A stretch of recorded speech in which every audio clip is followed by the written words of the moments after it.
সম্মানিত দর্শক শ্রোতা, আজকে আমরা যে বিষয়টি নিয়ে আলোচনা করব সেটি আমাদের সমাজে বিদ্যমান প্রতারণা নিয়ে। দেখুন, এই বাংলার আদিকাল থেকে এই প্রতারণার বিষয়টি চলে আসছে এবং সেটি বুঝে ব্রিটিশরা 1860 সালে কিন্তু এই প্রতারণার বিরুদ্ধে আইনটি করে গিয়েছেন। এবং দেখবেন প্রতারণা বাংলাদেশে এমন ভাবে ঘটে, এত বেশি পরিমাণ ঘটে, আপনার প্রতারণার বিষয়ে অনেক মামলা মোকদ্দমা আজকে হচ্ছে। কোনো বিষয়বস্তু নিয়ে এক ব্যক্তি অপর ব্যক্তিকে কোনো প্রতিশ্রুতি দিয়ে কোনো কাজ করিয়ে নিয়ে পরবর্তীতে সেই প্রতিশ্রুতি যদি প্রতিপালন না করে, সেটিকে আমরা আইনের দৃষ্টিতে প্রতারণা বলি। প্রতারণাটা নানানভাবে সংগঠিত হয়। প্রেমের প্রতারণা, বিয়ের প্রলোভন দিয়ে প্রতারণা করা হয়, টাকা পয়সা লেনদেনের ব্যাপারে প্রতারণা করা হয়, জমি জমার বিষয়ে প্রতারণা করা হয়। বিভিন্নভাবে এই বাংলার সমাজ অনেক আগে থেকে এই প্রতারণা দ্বারা কলুষিত।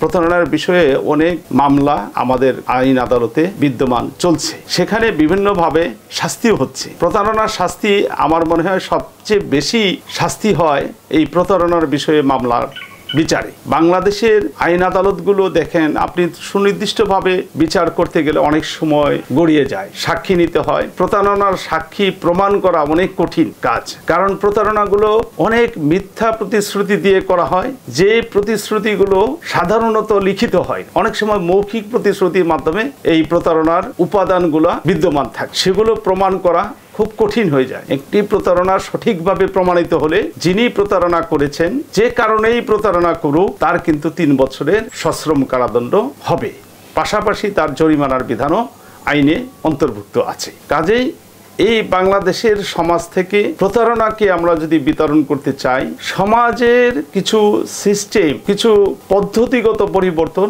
নিয়ে আসা অত্যন্ত জরুরি, যাতে প্রতারণার কোনো সুযোগ না থাকে। যেমন আপনি দেখবেন, এই চেকের মামলা দিয়ে, চেকের বিষয় দিয়েও কিন্তু অনেক প্রতারণা করা হয়। টাকা পয়সা দিবে বলে চেক দিয়ে দিল, পরবর্তীতে আর টাকা পয়সা দেয় না, এবং চেকটা তার ব্যাংক থেকে ক্যাশও হয় না, সেটা মানিটা রিয়েলাইজেশন হয় না। এইসব বিষয়ে অনেক মামলা হয়, মামলা মোকদ্দমার মাধ্যমে আবার অনেক নিষ্পত্তিও হচ্ছে, কিন্তু সেটি কিন্তু খুব কম।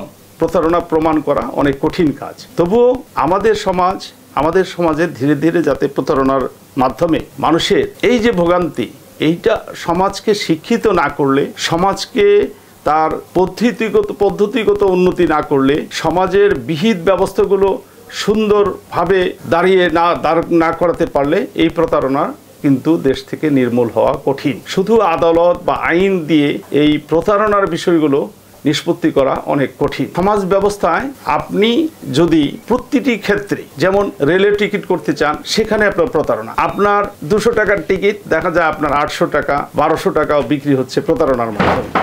এভাবে নানানভাবে প্রতারণা প্রতিষ্ঠিত হচ্ছে সমাজে। সেই প্রতারণাগুলো দূর করতে হলে আমাদের, যেটি আগেই বলেছি, পদ্ধতিগত উন্নতি নিয়ে আসতে হবে। সমাজ থেকে প্রতারণা নির্মূল করতে সমাজের শিক্ষাকে বাড়াতে হবে, নানান দিকে সমাজের বিদ্যমান কুসংস্কারগুলো দূর করতে হবে। শুধু আইন বা আইনগত উপায়েই এটি দূর করা সম্ভব না। ধন্যবাদ।